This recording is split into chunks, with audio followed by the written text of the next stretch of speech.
and embroidery around the holes, which is decorative in nature. Fine linens are usually some shade of white or off-white placed on the table. And in the olden days, the tablecloth stayed on the table until it was too nasty to continue to use. And the napkins would appear basically at either side of the plate setting, basically, with a napkin ring around it. Now, in modern day times, when we set our tables with napkin rings, everybody has the same napkin ring. But when this strategy evolved initially, everybody had a different napkin ring, and when you sat down at the table, you took your napkin ring off and you put it down, you put the napkin in your lap.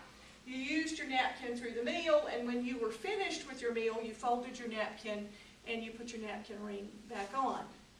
My napkin ring was like this. The person who sat beside me had another unique napkin ring, and basically what that allowed was that the linens could be used for more than one meal, and you knew that you were getting your own napkin and not somebody else's because your napkin ring was unique.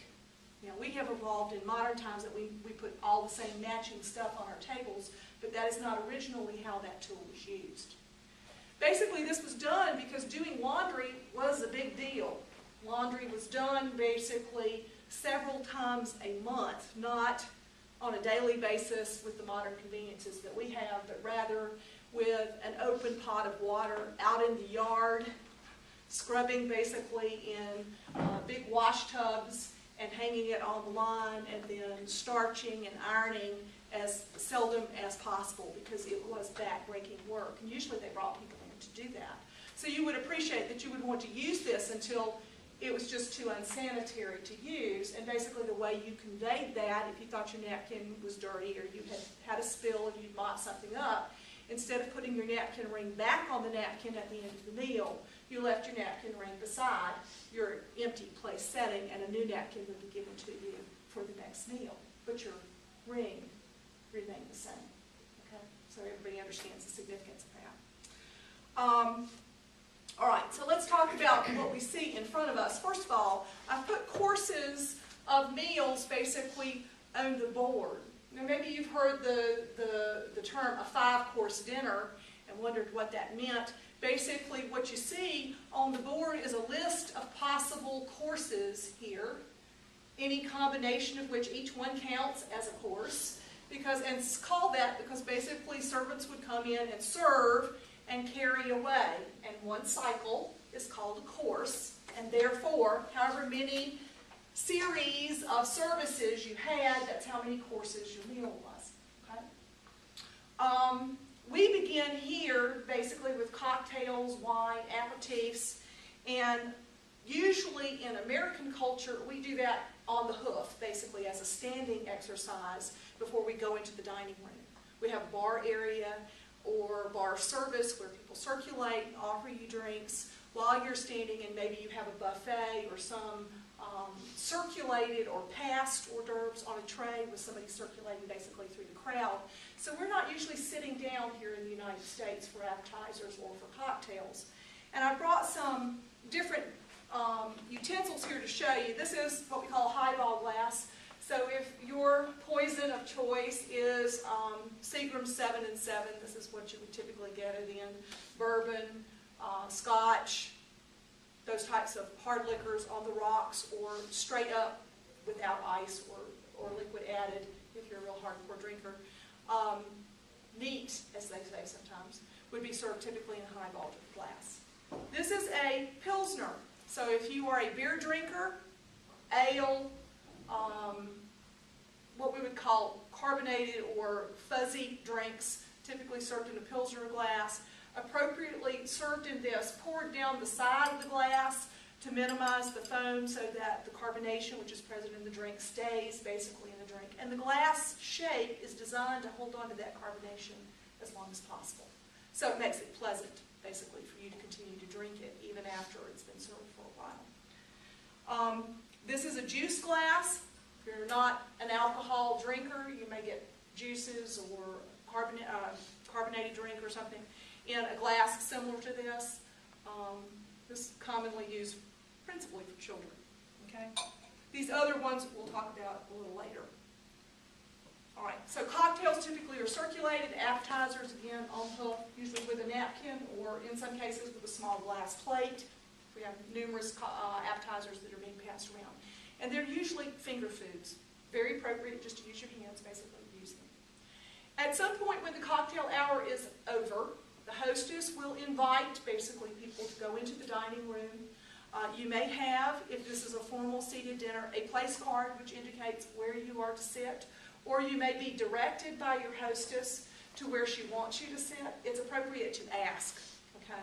If there's no indication of where you are to sit, she may say anywhere is fine. She may reserve a place, basically, at the table specifically for her, because as hostess, she has to get up and down, typically, during the course of service, especially in modern times, that's common, for her to supervise the people who are in the kitchen or the people who are serving, or maybe she's the person who's serving. So her chair may be designated for her convenience so that she's not in everybody else's way as she's eating.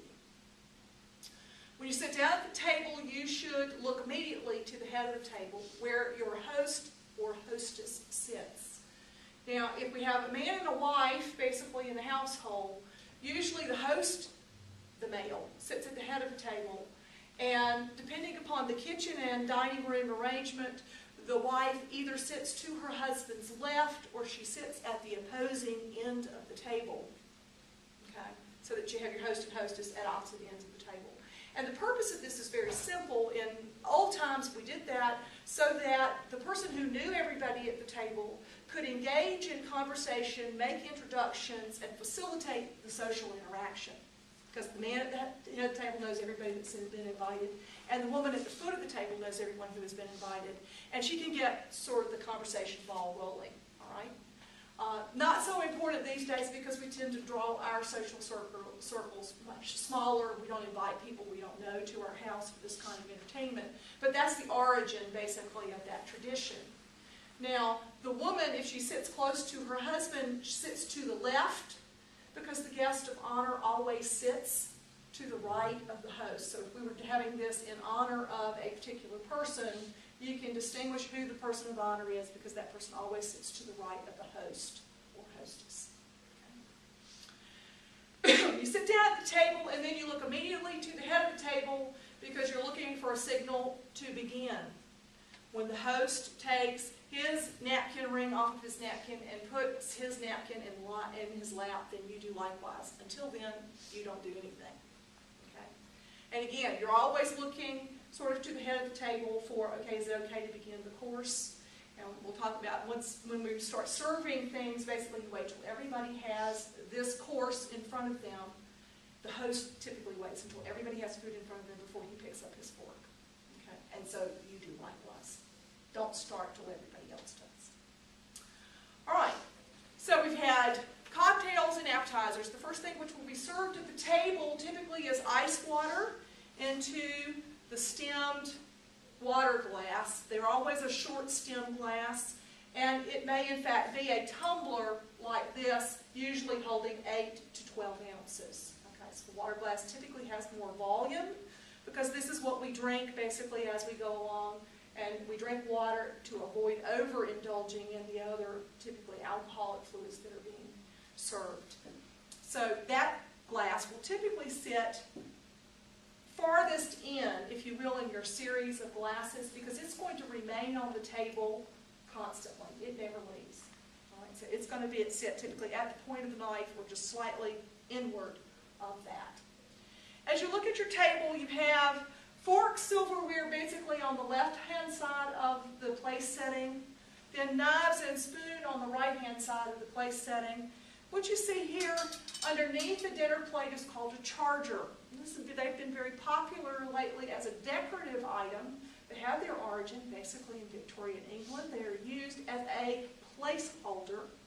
This was what the maids and help basically put down on the table to help them know how far apart, if you will, to space the dinnerware.